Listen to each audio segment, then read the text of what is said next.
American jets now dropping bombs on Islamic militants a short time ago. The report suggesting a piece of artillery was taken out by an American F-18. This is in northern Iraq near the town of Erbil. This comes after President Obama approved airstrikes as necessary to protect our personnel operating now in northern Iraq. Pete Hegseth, he served in Iraq as a platoon leader, 101st Airborne Division, also CEO of Concerned Veterans for America, and now works in part as a Fox News contributor. Pete, good morning to you.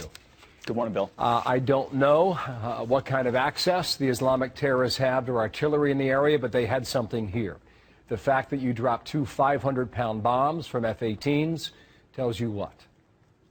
It tells you that those artillery pieces were in some ways threatening U.S. and Peshmerga personnel in Erbil. That's what the president said. This action is narrowly tailored to protecting U.S. forces and providing humanitarian aid. So this particular strike was intended to deter against more action by ISIS against Erbil, which is under siege, and the Peshmerga, which have been more aligned with the United States as they've distanced from Baghdad, is fighting back against ISIS. So this has a lot to do with Mosul, with Erbil, with the Peshmerga and the Kurds in the north, and their ability to partner with the U.S. and also protect these religious minorities under siege. All right, now I want to pull up a map here in a moment here that shows the northern part of Iraq, and it talks about Mosul, the dam that was taken yesterday by the Islamic fighters, and also the town of Erbil that you mentioned. Mosul had a lot of Christians. They've been driven out there in huge numbers over the past 2 months. Now, there's another religious sect there called the Yazidis, all right? Now, they apparently are stranded on top of this mountain. The UN suggesting anywhere between 35 and 50,000 of them who need water and food immediately. How did the Islamic terrorists that have moved across Iraq unimpeded view this group of people?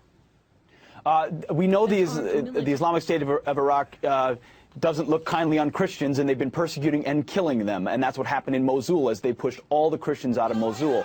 They see the Yazidis, which the most recent siege happened in Sinjar, as lower than Christians. They see them as devil worshippers. They are scum to be killed, and they want to commit genocide against this group if they can. That's why they pushed them onto Sinjar Mountain, where they've got nowhere to go, and they're surrounded by ISIS fighters. The Peshmerga cannot get to them. That's where we've dropped aid to these Yazidis and some Christians that are there as well, to provide them survivability in order to create an option for them to get off of there or for ISIS to be defeated. But the actions by this president aren't necessarily going to peel back ISIS from that mountainside. That would take a little bit more of an offensive posture than was announced. The president, you heard him last night, right? No more American forces on the ground, but we have upwards of 750 right now operating in Iraq.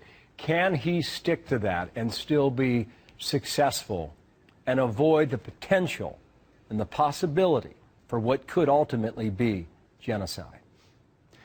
I don't know that he can stick to it, and if he wants to, he will. But can he prevent active genocide by sticking to it? That is very much an open question. What he announced was, by nature, a reactive, defensive posture. You're protecting, you're providing humanitarian aid. You're providing limited strike to protect U.S. personnel. If he wanted to roll back ISIS in order to prevent genocide, that's where you'd have to provide real active support to the Peshmerga, which could use more supplies and ammunition, more support to the Iraqi army, and ultimately air support to those forces, because what gives us the advantage is air support on the ground. But Peshmerga and the Iraqi army would need that from us. That's not what the president authorized, and I think he would need to push back a lot of these elements even further. One more question on all this. We had some video a short time ago. Iraqi army troops now delivering some of this humanitarian aid that is so in need for these people in the northern part of the country.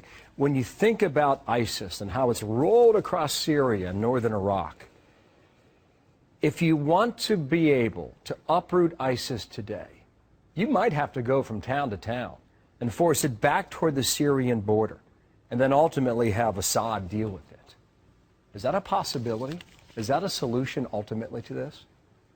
Ultimately, if you want to defeat ISIS, you have to defeat them militarily. And in order to do so, if you're not going to use U.S. boots on the ground, you've got to more robustly support the assets you have that can do that. And I've argued from the beginning that standing beside and empowering the Iraqi army, what exists, I know it melted away, but it's consolidated, finding the right aspects and providing air support and U.S. personnel support is probably your best chance to go city by city. And then also empowering the Peshmerga force to consolidate support in the north north and push these ISIS forces west towards Syria. If it's not going to be U.S. boots on the ground, it should be advisors advising with close air support and other air support to go town to town to remove ISIS. All right, Pete, thanks. We'll talk again, okay? I mean, listen, if you Bill. don't believe what ISIS believes, I mean, you're in their crosshairs. Plain and simple. Pete Hegseth, thank you for that. Want to go to another hot spot of the world right now with Arthel. Yeah.